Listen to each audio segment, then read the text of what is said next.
Daniel was a human engineer working far from Earth. He lived on a space station called Virex 9, floating near the edge of the galaxy. Most days were quiet, filled with work and silence. He repaired machines, checked fuel lines, and cleaned dusty solar panels. He didn't talk much. He didn't smile much. He had no family here, no close friends, just machines. One normal morning, a new transport ship arrived at the docking bay. Daniel didn't care. Ships came and went all the time. But this ship was different. It didn't carry crates or supplies. It carried one single passenger. As the docking bay doors opened, a tall and graceful alien woman stepped out. Her skin had a soft silver glow. Her eyes were deep teal, glowing faintly. Her hair floated slightly like it was underwater. She didn't look at anyone else. She looked straight at Daniel. Daniel felt confused. Why was she staring at him?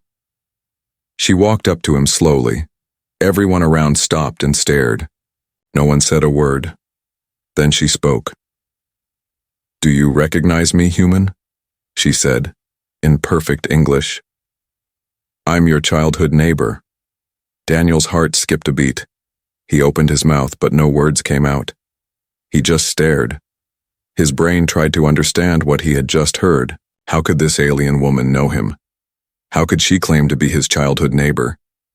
She smiled softly, not in a proud or powerful way. It was a sad smile, a smile that remembered pain. "You don't remember me," she said. "But I remember. You were the only human who was kind to me. When I was hiding." Daniel shook his head. "Hiding? What are you talking about?" "My name is Lyra," she said. "We met on Earth long ago."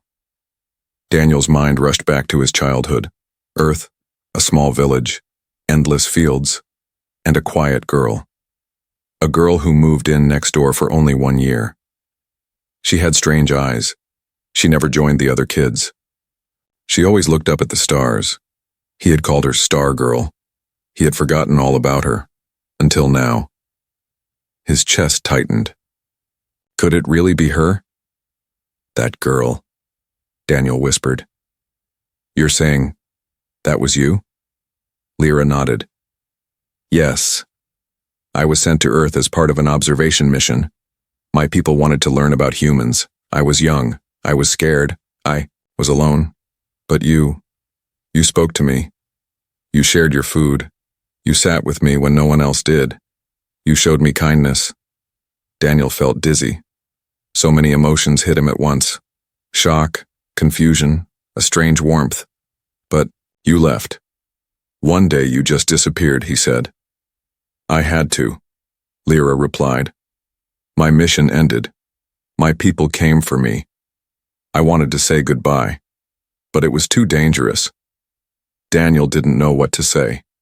This alien woman, this strange and beautiful creature, had once been the quiet girl next door, the one he used to bring snacks to, the one he once promised he would protect from bullies.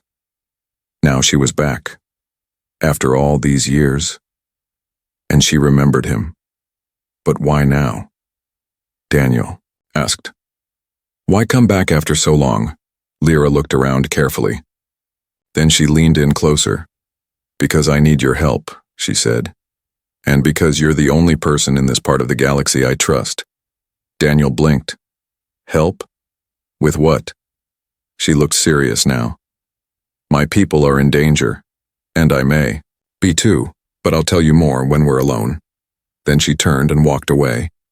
Daniel stood still for a long moment. People around him whispered. Some stared at him, but he didn't care. His thoughts were racing. His hands were shaking.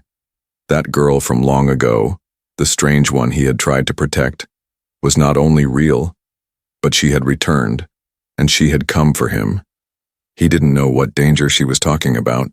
He didn't know if she was telling the full truth, but something deep inside told him this was no normal visit.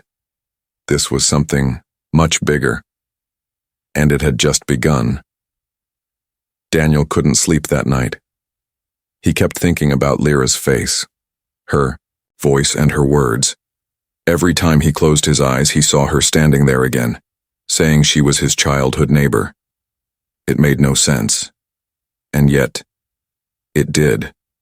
Somewhere deep inside, it felt real.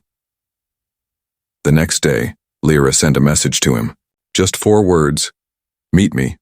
Private deck. Daniel hesitated. He didn't know if this was safe. She was still a stranger, an alien. But something in his gut pushed him forward. So he went. The private deck was quiet. It had a clear window showing, the endless stars outside. Lyra stood there looking out, her silver skin glowing under the dim light. When she heard Daniel's steps, she turned around slowly. You came, she said. Daniel nodded. You said you needed help. Lyra took a deep breath. I did not lie. I lived on Earth as a child in disguise. My people are called the Eldari. We are not enemies of humans, but we are not friends either. We study other species. Quietly. Secretly. Daniel stayed silent, letting her continue. I was sent to Earth on a mission with my mother. She was a scientist. I had to live like a normal Earth child. But I was different and humans noticed. I tried to stay quiet. I tried to act human. But I was lonely. She looked at Daniel. Until I met you. Daniel's throat tightened. You didn't laugh at me. You didn't leave when others said I was strange. You helped me with words I didn't understand. You even gave me half your sandwich one day. It meant more to me than you'll ever know. Daniel spoke softly. I was just a kid. And yet you were the kindest person I ever met, Lyra replied. I never forgot you. She paused. Then walked closer to him. But I didn't come just to remember the past. I came because the Eldari High Council discovered something dangerous, something that could destroy us. There is a signal, deep in this sector. A weapon, maybe. A machine. No one knows for sure. But my mother once said that only a human could unlock it. Daniel raised an eyebrow. Why a human? We don't know, she said. But your kind has something special. Something the Eldari fear and also admire. Your minds, your emotions, they don't work like ours. You are wild, unpredictable, and yet powerful in ways we don't understand. Daniel frowned. So you think I'm the key to this mystery? I think we are, Lyra said. Together. Daniel felt a strange mix of pride and fear. And if we fail? Then I'll be hunted by my own kind, she said. And you may never see Earth again. Silence filled the room. Daniel took a step closer. Why come to me, Lyra? Why not someone else, someone with power or rank? She looked down, then met his eyes again. Because I didn't just need a human. I needed you. The boy who made me feel like I belonged. The one who once promised I'd never be alone. Daniel felt his chest ache. He remembered that promise. It was childish back then, but to her, it clearly meant everything. But I'm not that boy anymore, he said. Quietly, Lyra smiled. I don't expect you to be. I just need you to walk beside me now. Daniel looked at the stars outside.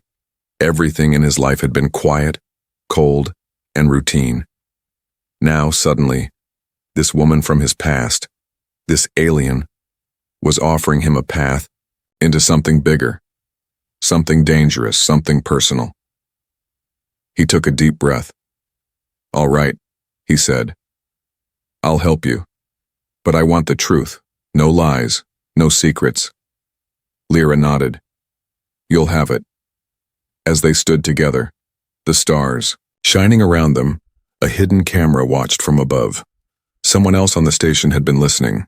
Someone who did not want a human and an Eldari working together. Danger was coming.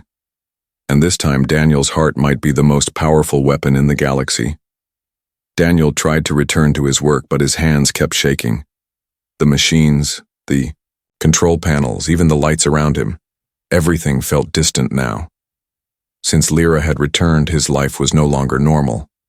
Each word she said kept echoing in his mind. She trusted him, needed him, and something deep inside him Wanted. To protect her. Lyra, meanwhile, kept to herself. She had been given a guest room on the station, but the other alien workers avoided her. Some whispered about her. Some called her a spy. One even asked if she had come to steal technology. Lyra heard it all, but said nothing. Daniel noticed her. Silence. One afternoon he found her sitting alone in the observation room, her head resting against the glass as stars passed by. "You okay?" Daniel asked. She didn't answer right away. Then she said, "It feels the same, just like Earth. Quiet nights, endless skies." Daniel sat beside her. "I didn't know you remembered so much," he said. She looked at him and gave a small smile. "I remembered everything, even the way you laughed when you dropped your food. Even the song you used to hum while drawing stars in the dirt." Daniel chuckled. "That was a terrible song." "I liked it," Lyra said softly. A pause settled between them. Not empty, but heavy with feelings neither could name. "I'm not sure what's happening," Daniel admitted, "but I feel connected to you even after all these years." Lyra turned to him, her eyes glowing a little more brightly. "I feel it too," she whispered. Then the silence broke. Loud alarms rang through the station. Security breach detected. Daniel jumped up. "Stay here." But Lyra stood too. "No, I'm coming with you." Together they ran through the corridors. Security bots were rushing toward one of the storage wings. When they arrived, they saw the door broken. Someone had forced it open. Daniel's blood ran cold. Inside, lying on the floor, was a guard, unconscious. Nearby, a dark burn mark showed something powerful had hit him. Then Daniel noticed something worse. Lyra's room had been searched. Her bag lay open. Her data chip was gone. "No," Lyra gasped. "They took it." "What was on it?" Daniel asked quickly. "The coordinates, the signal location, it's everything." Daniel looked around. "Someone on this station doesn't want us to find that signal." They stared at each other, fear rising. Later that night, Daniel helped Lyra set up a safer space deep inside the maintenance tunnels. No cameras, no patrols, just quiet. "I'm sorry," he said. "I should have protected you better." Lyra shook her head. "You already saved me once today. That's more than most would do." She touched his hand. His heart skipped. "You've changed," she said. "But not in the way I feared. You're still the same. Deep down." Daniel looked at her, eyes soft. "You're not the scared girl I remember. You're stronger now. But you still look at the stars the same way." Lyra smiled. Then suddenly, she flinched. Her side lit up faintly through her clothing. Her skin pulsed with pain. "You're hurt," Daniel said, alarmed. "It's nothing," she whispered. He gently pulled back the cloth. A burn mark glowed across her ribs. Not deep, but painful. "You shielded me during the attack," he realized. "You took the blast." Lyra nodded. "I couldn't let you get hurt." Daniel looked at her, stunned. He didn't know what to say. He didn't know what to feel.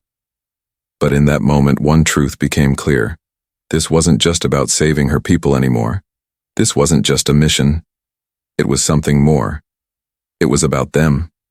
And whoever had attacked had just made it personal. Daniel couldn't stop thinking about the attack. Someone had broken into the storage room, stolen Lyra's data, and hurt a guard.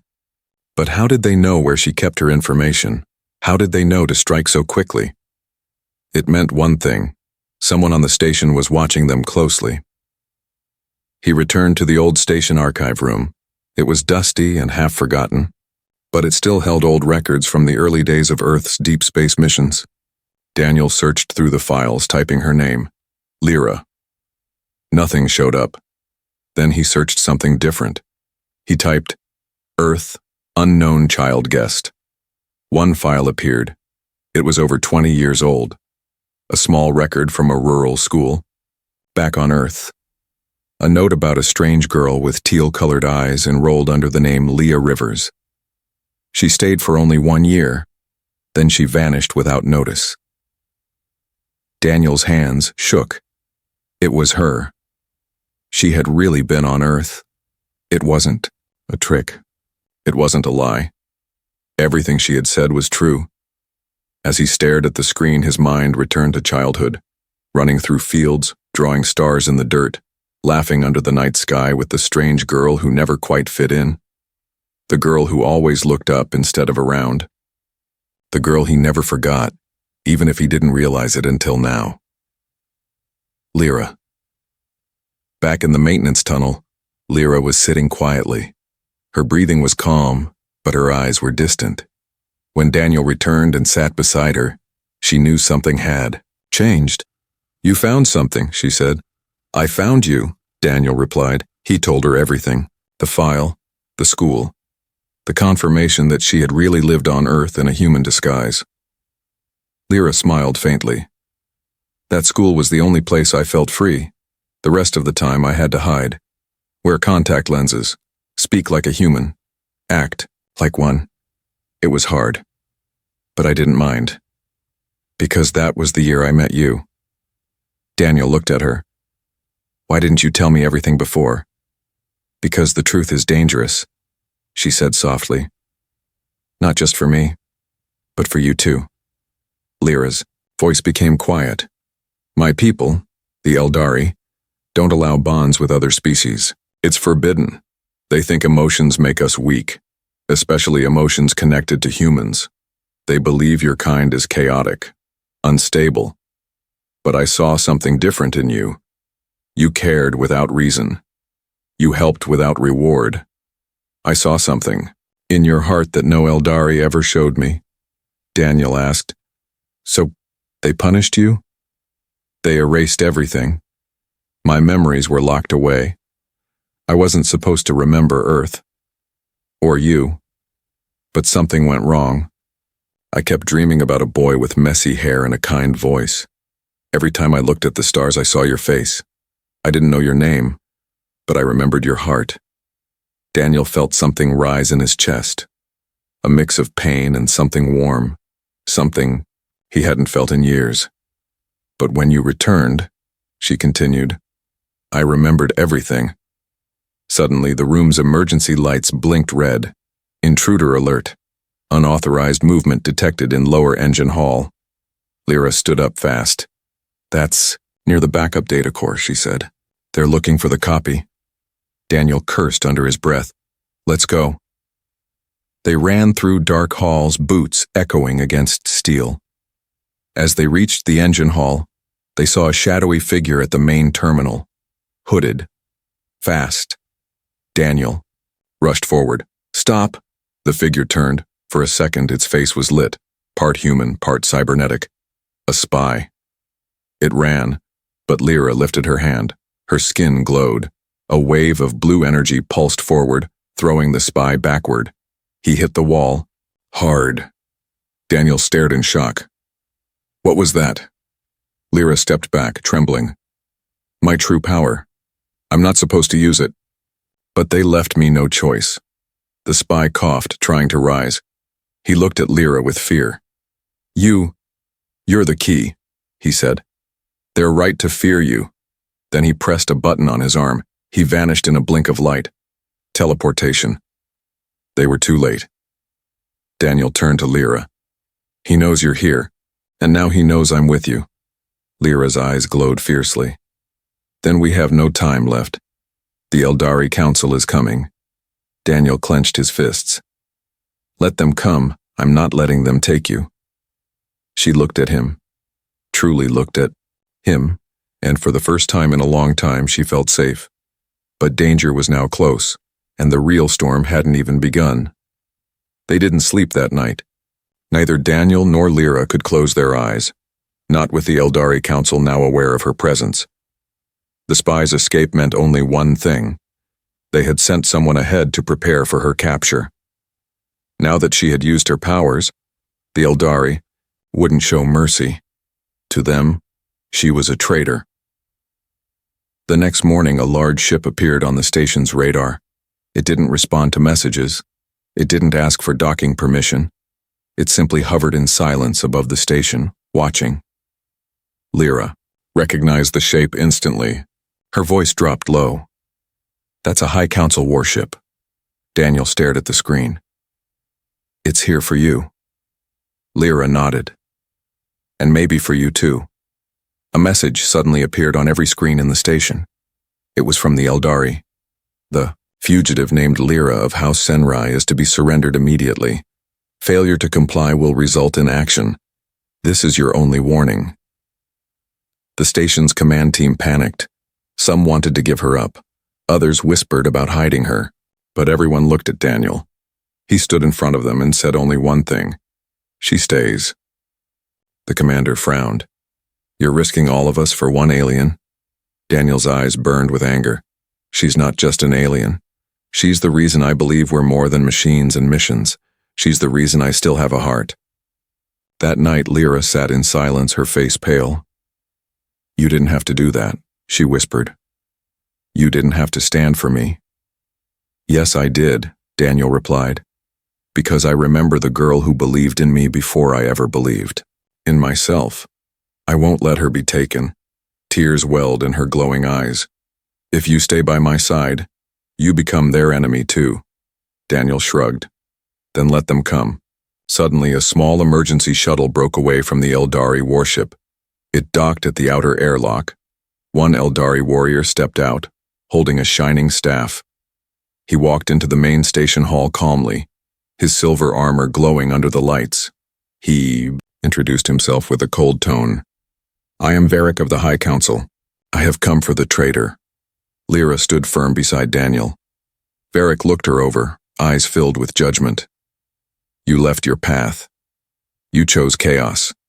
You opened your heart to a human, our ancient enemy. This cannot be forgiven." Lyra answered, her voice steady. "Then forgive me for choosing love over fear." Varric turned to Daniel.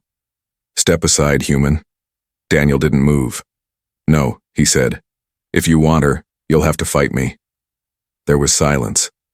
Then Varric raised his staff and pointed it at Daniel's chest. "Then so be it." But just before the battle could begin, the station's AI blared a red alert. "Incoming message from Earth Command, Priority 1. Everyone froze.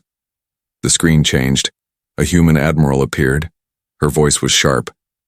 "This is Admiral Rain of Earth Command. According to the Interspecies Treaty, any alien who forms a non-hostile bond with a registered human citizen falls under Earth's protection. Lyra of House Senrai is now under our shield. Any act against her will be seen as a direct attack on Earth." Daniel's heart jumped. He had heard of this law once, buried deep in old intergalactic agreements. It had never been used before, but now it meant everything. Varric looked furious. "This is not your matter, human admiral." The admiral didn't flinch. "Try us." The message ended. Varric turned to Lyra. "You think you've won? The Council will not forget this." Lyra held her head high. "Let them remember that I chose truth. And I chose him." Varric said no more. He turned and walked away, his boots echoing with cold power. Moments later, his shuttle left the station and returned to the warship. The ship drifted silently for a while, then turned away. They were gone. For now, Daniel and Lyra stood alone in the command hall. Everyone else slowly began to clap. Not because it was over, but because they had witnessed something rare. A human had stood between love and war, and chosen love, even when it meant risking everything. Peace didn't last. For 2 days, the Eldari warship stayed away. Lyra and Daniel tried to breathe, but the weight never left their hearts. Everyone on the station pretended things were normal, but the air was full of fear. People avoided Lyra in the halls. Some even looked at Daniel differently, like he had chosen the wrong side. But he didn't care. Not anymore. Late on the second night, the stars outside flickered just for a moment. Then the alarm screamed. Multiple vessels detected. Hostile configuration. Eldari fleet approaching. 6 ships. Daniel's blood went cold. They didn't accept the warning, he said. Lyra looked up. Her face was calm, but her hands were shaking. This time, they're not coming for negotiation, she said. They're coming for war. Within minutes, the station was locked. Down. Shields went up. Defensive drones activated. But the truth was clear. Virex 9 was not built for battle. It was a science outpost, not a war machine. The main screen showed the lead Eldari warship. Varric was back. A message arrived, cold and final. Earth's shield means nothing in deep space. Surrender Lyra, or your station will be turned to ash. Station commander looked at Daniel. We can't fight them, not all of them. We don't have the weapons. Daniel stepped forward. Then we'll make our stand with what we do have.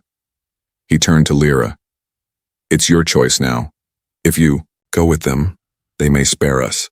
But if you stay, I'm not leaving, Lyra said. Her voice didn't shake this time. I ran once, I won't run again. She stepped toward the main control deck. There's something I didn't tell you, she said. The Eldari are powerful, but they fear one thing more than any weapon. The fusion of human and Eldari spirit. Daniel frowned. What does that mean? Lyra took his hand and placed it against her chest, just over her glowing pulse. My species locked away emotions for thousands of years. But when I was on Earth, something changed in me. When I bonded with you, even as a child, it awakened something buried inside. A power no Eldari dares speak of. If we use it together, it might be enough. Daniel looked at her with wonder. Then let's try. The Eldari fleet began charging their weapons. Inside the station, Lyra and Daniel entered the energy core chamber. She stood inside a field of light and reached out her hand. Daniel took it. Their minds touched. In that instant, he saw her memories, running through green earth fields, watching the stars, hiding her true form from the world. And she saw his. Lonely days after her disappearance, years of silence, the ache of forgetting something precious. Their hearts synced. A wave of light exploded outward. The power core surged. On the surface, every defense drone lit up brighter. The station's shield, once weak and flickering, turned solid like blue fire. The Eldari ships opened fire, but the energy barrier held. Then something strange happened. The station didn't just block the attack, it reflected it. Beams of light shot back toward the Eldari warships, disabling two instantly. The others pulled back in panic. One tried to retreat but was caught in the power surge and spun out of control. Inside the command center, the crew stared at Daniel and Lyra. What just happened? Someone whispered. Daniel turned to them. It wasn't a weapon, he said. It was a connection. Lyra opened her eyes slowly. My people were wrong, she said. They feared love would make us weak, but it made us strong. On the screen, the remaining Eldari ships began to retreat. Varric's warship stayed behind a few seconds longer. Then it too turned and disappeared into the stars. The attack was over. Daniel and Lyra had won. Not with guns, not with power, but with something stronger than either, something the Eldari could never control, heart. The station was quiet again, but it wasn't the same. People no longer looked at Lyra with suspicion. They looked at her with respect. After the battle, whispers had changed into silent nods. Some even smiled when she passed. The same crew that once avoided her now thanked her. Some even thanked Daniel for standing when others wouldn't. Earth Command sent a message.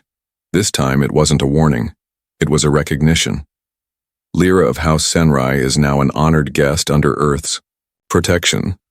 Her bond with a human has changed our understanding of interspecies life. Her courage will be remembered. But Lyra didn't care about titles. She wasn't looking for medals or speeches. She only wanted one thing, a place to belong.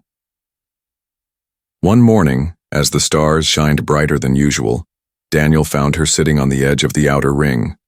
Her legs dangled off the ledge and her gaze was soft. She was watching a small blue planet in the distance. Thinking about going home? He asked gently. Lyra smiled, but it was a sad smile. I don't know where home is anymore. Daniel sat beside her. Maybe it's not a place, maybe it's a person. She looked at him, truly looked at him, and something in her heart settled. For a long time I thought my people would accept me if I followed their rules. Then I thought Earth might accept me if I pretended to be human. But here, now, with you, I don't have to pretend. Daniel reached for her hand. You never had to, he said. She leaned her head on his shoulder. I was never meant to fit into their world or yours, she whispered. But maybe we can make a new one. Daniel nodded. Together. They didn't speak after that. They just sat quietly, letting the stars move around them. The war was over, but something greater had begun. In the days that followed, Earth, Command offered Daniel a position back home, a high post for his bravery. But he declined. He stayed on Virex 9 because Lyra stayed.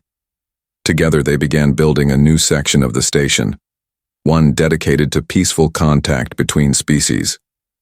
It would welcome anyone who didn't feel like they belonged. It would become a bridge between worlds. People started calling it the Heart Wing, not because of its technology, but because it was built from something more rare than any alien metal: trust. Years later, as more ships arrived, some carrying humans, others aliens, children began running through the halls of Virex 9. And once a little girl with teal eyes and messy brown hair pointed up at the stars and asked her parents, "Is that where we came from?" Daniel picked her up in his arms. Lyra stood beside him, smiling. "No," he said. "That's just where the story started. We're right where we're meant to be." And for the first time in both their lives, Daniel and Lyra knew they had found home, not in the stars, not in blood or species, but in each other.